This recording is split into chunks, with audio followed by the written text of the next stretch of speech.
E hoje a gente vai conversar com o time criativo e uma das convidadas do documentário The Last Laugh, que em português seria A Última Risada.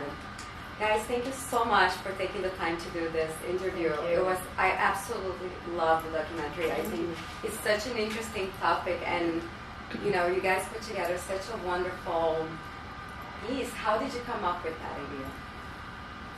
idea?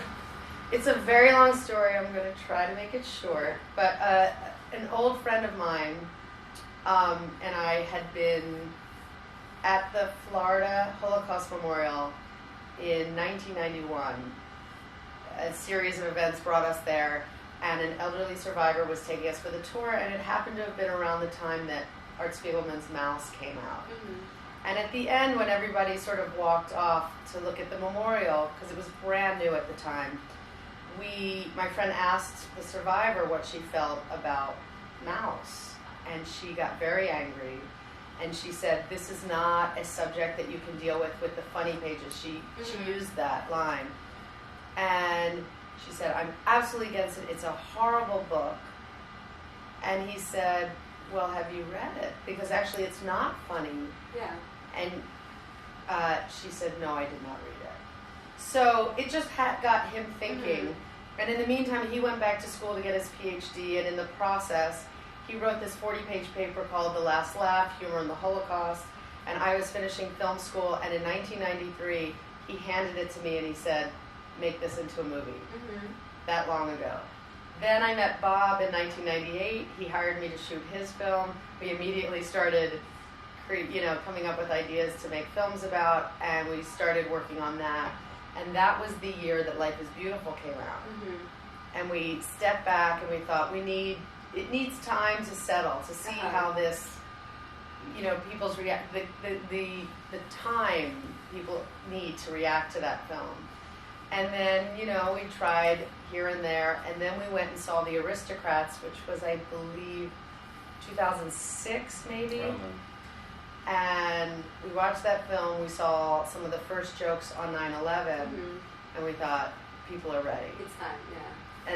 And then in 2011, finally, an incredibly generous donor said, "Let me help you get this started."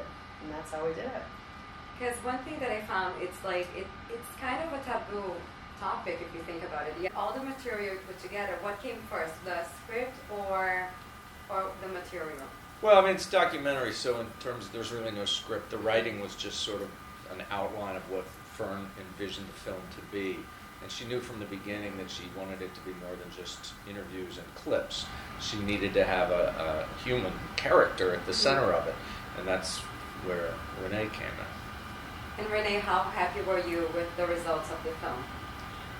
Well, I really haven't seen the whole film. The finished film. She's seen many cuts of the film. And in the beginning, when I first heard about what the film was going to be about, I had my doubts. But then I kept thinking that, yes, we can make fun of certain things, not of the destruction of the Jews, but what went behind it. And some of it was, well, if you want to laugh about it, you can laugh about it. Mm-hmm. So I didn't know how they are going to work it out, but I just had trust that they know what I'm talking about. And as a survivor, like you saw it firsthand and you were there, you lived that experience. How is it for you in the first moments? Because we were just talking about timing to when it's time to do a specific joke or a specific movie about something. How is it for you when you first started hearing like comedians like Mel Brooks who started doing jokes around the Holocaust? Some of it was not proper. Mm-hmm. There were films also that were not proper. But then humor is everywhere. I mean, even I kept thinking, did I ever even smile at the camera? Of course we did. Of course, for moments you forget where you are, or something happens and it's humorous and you smile about it or laugh about it. So it can happen in any situation. So I thought it was a very interesting subject that has not been touched yet, because there are so many Holocaust films, but nobody touched this subject. The part for me that made the film okay was that there was humor in the camps. And we have a scene with a woman named Deb Filler, who's a child of survivors, who she's the woman that performs at Las Vegas for the group of survivors in the room. I read a quote of hers when I was first doing research, and it said, he used to say, if you were funny before the camps, you were funny in the camps. So it just meant that it's a natural instinct, a sense of humor, and that's the part that people just assume, that went away. But it doesn't go away, it's your nature, right? Yeah, not only that, but you don't necessarily laugh about the tragedy of the Holocaust. But while you're there, certain things happen. Well, while you're there is your life. It's your Yeah, life. we had, for example, we had a woman there who was a pantomime, and that's who she was. So occasionally she would get up and do something. Sure, we were smiling about it, or for that moment it was okay. So, it depends what you're laughing about. How much, I believe a sense of humor is important for life in general. Like, even when you're not living such an extreme condition as the Holocaust, how much of your sense of humor do you think was important to survive the terrible tragedy? Well, I don't know whether it was a sense of humor that made me survive. I think there is an unexplainable will to live, and it's something that is not done willfully. That you're just the kind of a person that will hold on to life as long as you can. I was lucky enough to hold on to it until the war ended. If it would have lasted another year, I don't know, would I have been able to do that. So, that's how your personality is. And one thing, Ferne, I have to say about that I found fantastic is that there is so much material, and you managed to select so well. And one thing that I had never heard about, and it was a surprise for me in the film, is that there were the cabarets in the camps. How did you came across that information, and how did you find the videos of them? Well, because it took us so long to get funding to make the movie, we had years of time to do the research. And that was the part that hooked me in. That's the part that I knew if I didn't have that, it would be much harder to make this film. Because when I would say to people, oh, what's your film about? If I said humor in the Holocaust, they would blanch. And I would say, but there was humor in the camps, there were cabarets, there were this, and like, oh, that's interesting. I didn't know that. So that was the savior to me of the film.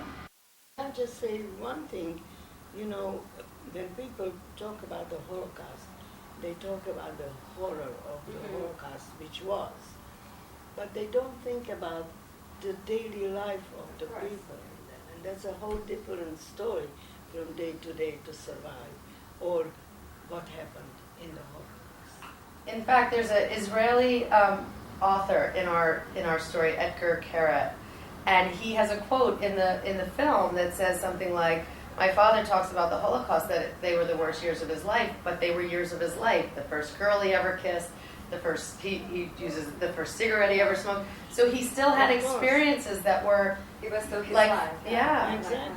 That's what we don't think about it, and that's why how can you make fun of the Holocaust? Of course you can't. But I think in making this film, what I learned is, sure, I don't have any relatives that were in the Holocaust. I can look back and say, that it's a verboten period, let's lock it up. But I am sure, Jewish people in Europe were living with, discrimination for years. When you got on that train, you didn't think, oh, I'm going to a death camp, this is the end. You just thought this was another form of degradation. And so life wasn't, it wasn't like, oh, today life ends and everything is humorless. But you know, even then, you knew that your life was in danger, but you survived another day. Yeah. You were still alive. So you really didn't know. You knew that people are being killed every single day, but you were still there. You were still alive. And people cannot understand that when you're alive, there are certain things that sound humorous, even in the worst situations. Well, even the story that didn't make it into the film was, and a couple survivors mentioned this, about, you know, because you just arrive at the camps, you don't think this is the end of your life. All of a sudden you see your friends with the shaved heads. I mean, you've told that story. Do you want to? Well, you know, those were the things that you from one hour to the next, you didn't know what's going to happen. So as long as you were alive, certain things happened that you smiled about, or you know, you seldom laughed, but smiling and thinking, oh, I'm still here and Still alive, still living. Yeah. things are happening. Now, when we talk about the Holocaust a lot, there's always that mention of we have to remember so that it doesn't happen again, and we have to remember. How much is the documentary? I think it's so interesting that you brought a different point of view, because then it's a whole new conversation on it.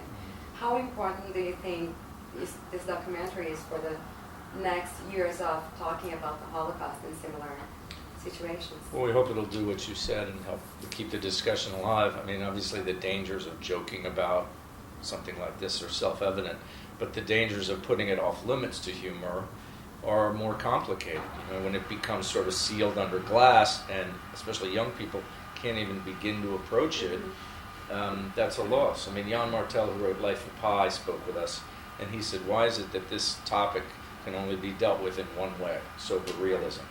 War is dealt with in many ways. Nobody objects to satire about war, Catch-22 MASH. Everybody understands it's not ridiculing it, it's trying to enlighten it. And so we're hopeful that this documentary will serve the same purpose. And open it up to a younger audience who may be like, that's so long ago, that's not anything that's going to happen again. And it just keeps it alive. And honestly, one of the reasons I was attracted to Renée and Claire are because Renée isn't just fighting against, never again, a Jewish Holocaust. No, but she was in Rwanda 2 years ago, you know, counseling, you know, Rwandan genocide victims there. She's an anti-genocide activist, and my feeling is it's not never forget the Holocaust, it's never forget all of these genocides, because if I don't remember that one, if you only remember the one you were involved in or you have a connection to, it will happen again. Yeah. Because you don't care enough to broaden it. Thank you guys so much for taking the time to do this interview. It was such a pleasure meeting you, and I absolutely love the film and your talk, and seeing you in the film again. Thank you. Thank you.